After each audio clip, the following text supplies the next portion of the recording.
حضرت ادریس علیہ السلام کی دعوت۔ حضرت ادریس علیہ السلام جوان ہوئے تو اللہ تعالیٰ نے آپ کو نبوت سے نوازا اور 30 صحیفے نازل فرمائے۔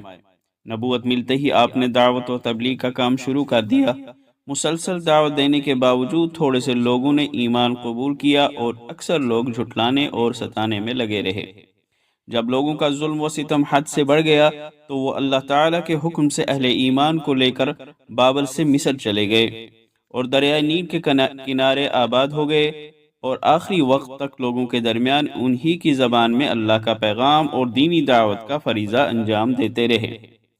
ان کی شریعت اور دعوت کا خلاصہ یہ تھا کہ توحید پر ایمان لاؤ، آخرت کی نجات کے لیے اچھے عمل کرو، تمام کاموں میں عدل و انصاف کرو، ایام بیز ہر مہینہ 13، 14 اور 15 اسلامی تاریخ کے روزے رکھو، زکوٰۃ ادا کرو،